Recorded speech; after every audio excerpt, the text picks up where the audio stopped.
Hey guys, what's going on? This is Mark, Solar Games. I'm back. All right.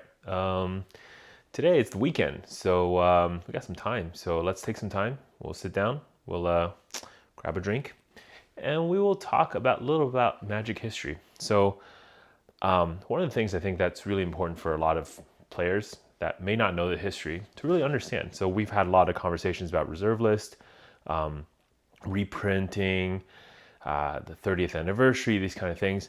So I want to take a time to just put in a video, the history of what happened with the one time in Magic history where maybe Magic almost died. All right. So take a drink real quick, and we'll talk about this. Yeah. Got to take some notes today because, lots of data to remember, so I can't remember all this stuff. So we're going to talk about Chronicles. Yeah, it's a set that was made that was the first ever reprint only set. And if you know about Flesh and Blood, this is very similar to like Historic Pack and those kind of things. Now, one of the problems that Magic had, so in the beginning, right? So there's 1993, Magic was created, Alpha came out, sold to some stores, very limited quantity. Then Beta, still limited quantity. Then Unlimited, pretty much still wasn't enough, right? And then of course Revised came out. But by the time Revised came out, some of the cards were already kind of like not printed, right? Along the way, you had a couple other sets, right? So you had Arabian Nights, Antiquities, Legends, and the Dark. So rolls around the year 1995, and a lot of the players were a little bit frustrated because some of the cards they really want to play this amazing game just were not accessible, not available, something that just doesn't exist yet. Or they do exist, but the quantity is so low, they just don't have copies, so they can't really play the card game. So of course, Magic, the company, realized this is a problem and decided to print a set called Chronicles. So Chronicles, right? It's the first set that was ever printed to have only reprints. Now, it's not the first set to only do reprints because, of course, Alpha, Beta, those Unlimited, these are all kind of like reprint sets, core sets, if you will. But they added some cards, removed some cards, etc. So there was always a little bit of variation there. So I guess technically Alpha, Beta, and Unlimited are also reprint sets, but they were different, right? But this set was just a fully reprint set, and the target of it was really to reprint cards from Arabian Nights, Antiquities, Legends, and the Dark. And again, the idea here is because they want to bring more cards to market that should have been there so that players can play. So the set size was actually pretty small, 125. Compared to today, we're usually looking at 280, 300 card sets. These are 125 for Chronicles. Chronicles doesn't have its own set logo, set symbol. So what it does is that it's a white border for any of the black border cards. So Antiquity, Arabian Nights, Dark, Legends all had black border, but Chronicle cards had white border.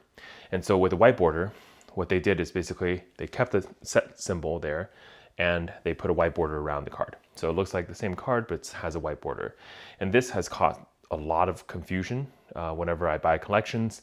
Many times, people think they have a Legends card, they have an Arabian Nights card, but it's actually a Chronicles, which makes it like way less in value or almost zero. So something to think about. Now, set size, again, 125 cards. 37 of those are common, 43 are uncommon. Now, number is a little bit low or high depending on how you count, but I'm counting with unique artwork. So for example, Urza's Mine, Power Plant, Tower all have 4 artwork each. I think one of them is actually a little bit more rare than the other ones. Anyways, and that's what's counting for the extra cards. So there's actually less cards, but since the unique artwork does count as a different card on the collector number, if you will. So there's actually 43 uncommons and then 45 rares. Now, back then, by the way, rare didn't really exist. Basically, they would print all the uncommons on one sheet, and there's something called a U1 or uncommon one, and that's the more rare uncommon, right? So basically, that one is kind of what we call today rare. Now, rares nowadays are printed on a completely separate sheet, so they're inserted into packs, one each. And so sometimes you would have situations in these packs where you may not get an uncommon, or you may not get a rare. You might just be 3 uncommons, right? So that's what the U1 works and how that works. Okay, so again, reprinted cards are Arabian Nights, Antiquities, Legends, and the Dark. 14 cards are from Arabian Nights, 21 cards from Antiquities, 71 from Legends, big number, and of course 19 from the Dark. Okay? In the print run, again, these are all estimations, but by and large, everyone agrees the number is around 180 million cards. If you do the math, I think it's like, you know what, I don't really know. Some amount of boxes, but 180 million cards total. Again, these booster packs, by the way, back then were 12 card booster packs. They're not like what today are 15, so slightly different, but still draftable, something you can do. Again, the reason why they printed this was, a lot of new players especially were coming into the game and they didn't have the cards. Maybe they missed out. They didn't really get the cards from sets before. And so again, the Four Horsemen sets are just really hard to get, right? And they were kind of infamously underprinted. For example, Legends, Arabian Nights were, I guess back then Magic didn't really know their numbers. They didn't have the data they have nowadays. It's a new game. I mean, the game's been out for 2 years. They had no clue that it was going to be so popular. And so, it was almost like necessary to go reprint a set like this. Now, just given the environment, Magic has really taken off. A lot of stores are kind of in this position of like, hey, cards that they open, cards that they had for singles were just going up in price. So a lot of cards, especially from the previous sets, the Four Horsemen, right? And also the ABU stuff, were just really higher in price, and people were really happy about that stuff in general. The stores are, because it's helping them to kind of drive business. They took a risk on a product. Like, imagine if you're a store. In fact, before this, these stores were basically selling probably D&D and other role-playing type of games or board games, but really they weren't selling like trading card games. Because again, before Magic and before 1997, there wasn't even a second trading card game. It was just Magic the Gathering. Otherwise, you were buying trading cards, which is like baseball cards. So as a side note, the store that I used to go buy my cards when I was a kid was a baseball card store. So they mainly sold baseball cards. I think they started carrying Magic because it was like something that people were buying, right? And they began slowly to also carry Pokemon, etc. in 1997, that kind of thing. So just put yourself in that shoes back then. Again, it's a long time ago, but stores basically were taking a risk on a product and they held it. And the cards started appreciating in price. So that, of course, they were kind of happy about the appreciation. They were happy that it's driving more business. It's helping them to, make ends meet type of thing, right? Or make money, God forbid.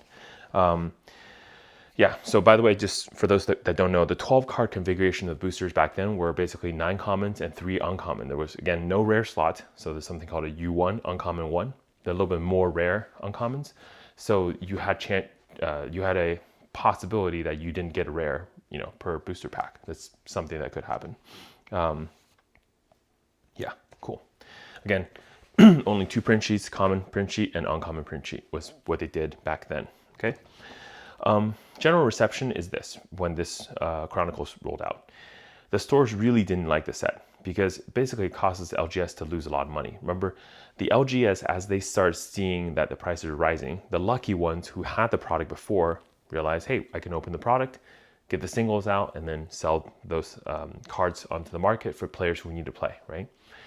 Imagine this is like a store that, had some Arabian Nights, Legends, etc. in the closet that they didn't sell, and now they can sell it for more money because, again, the whole market's going up in price. So when the reprints that came out, really tanked a lot of what they had. And then for the newer stores that wasn't even around to buy Magic or didn't trust Magic, didn't believe in it, may have, in between Chronicles releasing, have purchased cards because, again, it's in their mind, they're thinking, hey, these cards that I need to buy because I need to put inventory so that they can, basically have people walk in and have cards to purchase. So they might have essentially overpaid for some of these cards. Some really, like famous ones are like Blood Moon, which was reprinted in Chronicles from the Dark originally. Very powerful card, of course, and even useful today, right? And for example, those kind of cards were present back then, and stores probably had to pay money to get them because, again, players needed them. So they might have, again, purchased them at a higher price than they would have liked, type of thing. The other side of this too were players. So 95 was when basically Magic started to really kind of hit the ground running. and a lot of players started playing tournaments. It was a big deal, right? Magic is now starting to become like really kind of more mainstream among the TCG players. Again, it's the only card game back then too, right? So a lot of the players started having large collections, but when Chronicles was kind of announced and released, a lot of their collections got nuked. I mean, similar to, I guess, what happens whenever modern cards get reprinted. For example, if you have Jace or, Liliana type of things, they get reprinted. It nukes your collection from, let's say you paid $100 per card. Now the card is like 50, 20 bucks, 30, like it really drops those prices down. And given the print run of Chronicle, it was very large comparison to like the sets around it back then. Again, Wizards was trying to do this thing where like, hey, we're giving cards that players need into their hand. They really didn't consider the secondary market, and the effect that it has on their card game. And so a lot of players were not happy about this either. And remember, this is super early in Magic. Magic's been out for 2 years, and it's just not stable. It's not like today where basically Wizards has a good idea that doing anything like this wouldn't really lose their base. A lot of players will come back even if they quit. Back then, they didn't know this at all. I mean, they looked at this as stores are angry, players are angry, everybody was angry. If you ask me, it's very similar to what happened in the 30th anniversary, right? And again, this one single event, this Chronicle set, really back then was what people were talking about. This is their 30th anniversary. It's something that people felt like was going to kill Magic because, again, players were leaving, stores were kind of angry and dumping their inventory and potentially just stop selling Magic altogether.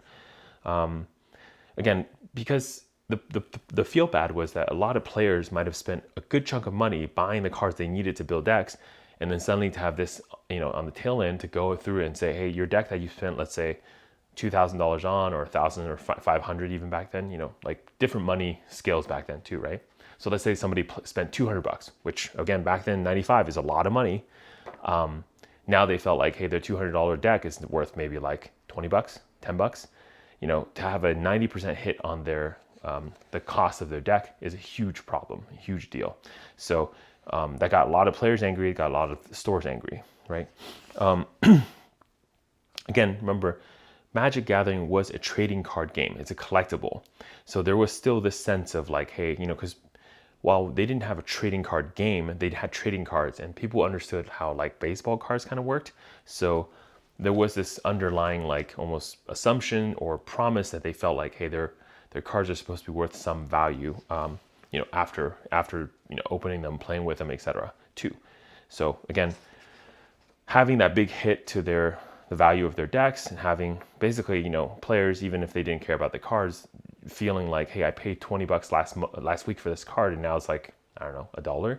It does feel really, really terrible, right? Again, some of the players did join during Chronicles. It was a good time to join because it gave you access to cards that you needed to play the decks, and you really started to feel like, hey, this game was successful. So there were definitely some positives with Chronicle, but I think part of the problem was like you have to balance the new players from old players, and you can't let a lot of the people who were spending a lot of money right now, leave the game for potentially new players that will come in and join and spend money later. It's again, back then they didn't have the type of data they had today, so it was hard to make that kind of decision. In fact, Chronicles was so bad, like the reception of it was so bad, the Chronicles was the reason why the reserved list exists. So a lot of you guys probably don't know that. A lot of people walk in thinking cards like Black Lotus, Power 9 type of things, Time Twister, SS or Recall, all the Moxes, they exist on this thing called the reserve list because, well, somebody said reserve list. No, actually Chronicles, because of the way it performed, it panicked Wizard, a very young company, right, making these cards. They really thought, man, we might lose our major customer. We might not have a game, come a year or two from now. So they went out of the way to kind of promise, hey, you know what, we're going to stabilize the market. And the way they did it was by saying reserve list. Created a list of cards that they now are saying will never be reprinted. And so it kind of gives a little bit more stability to the entire market, right? And again, back then the reserve list was open. So every set after Chronicles 2 had cards that were added into the reserve list. So this is something that probably a lot of you guys didn't know either. There was a time when the reserve list was not just a fixed number of cards. It was expected that certain cards from each set were going to be added to it too. So that gave future investors and future players some sort of like peace of mind that some of the cards that they have in their, of the new set are also going to be part of this like special list of cards that will never be reprinted, right? And if you think about it, in some ways it's very similar to serialized cards or very special, like, special type of cards. And the reason for that is because, well, if you think about it, it's hard to print a serialized card from a series that you've already printed. So how can there be two, for example, 33s of 500s of our warm coil engine out there? So if you own that card, it means a lot to you, right? And so in some ways, the serialized cards is today's version of reserve list without explicitly saying this is reserve list. If you have a numbered card, it's probably going to be fine going long term. And again, this is all because Wizard felt like they lost a lot of goodwill with the players. So they really had to implement the reserve list to kind of bring back the players and bring back the trust of the LGS, who at this time were kind of their only way of getting the cards out. So if the LGS started abandoning Wizard, because again, you can't tank a store's profits so much that they can't run, your game. They can't like do anything. So it was a compromise that Wizards had to make back then to make sure everyone's happy. Again, we can argue all day about whether the reserve list is good or not, whether it's helpful for the game, whether it's helpful for the market, etc. But just understand back then, this is what they had to do because of a reprint that happened that caused so much turmoil in the market because of this. Reserve list, by the way, was kind of like revised in 2002 and then done again in 2010. But March 4th, 1996 was when the reserve list was stood up because, again, Chronicle reprint. Okay, so were there any issues with the Chronicle? Absolutely. So one of the problems I think is, again, the white border in general. The white border to me just doesn't look as good as the black border. So, you can say uniquely there are only cards, for example, from Arabian Nights and white border from Chronicles. But while it's true normally, given the print run, given the size, it's just kind of like hard to, like collect these kind of things because everyone has them. The other part of it too is white border in general doesn't keep very well. It's hard to keep them clean. So the cards usually look a little bit more worn on white border, just how it is. The white border with the original set symbol also caused a ton of confusion too, because a lot of players thought, they had legend cards or antiquities or, whatever, cards that were very expensive, right? And this happens even today. A lot of collections I purchase, people don't know what cards they have. So they feel like they have Arabian Nights or Legends, and the price difference between a Chronicles Legend reprint and a Legends original is actually pretty drastic even today. So that Chronicle is kind of confusion there. There was also a very interesting point I found while doing kind of this research was there was actually a misprint in in Chronicles. So Wall of Shadows, the card, has a white border in Chronicles. It has a white border with the antiquity symbol. But in the original printing, Wall of Shadows actually was a card from Legends, not from Antiquities. So kind of interesting reprint. If you ever find one, might be kind of interesting to keep one of those. Yeah.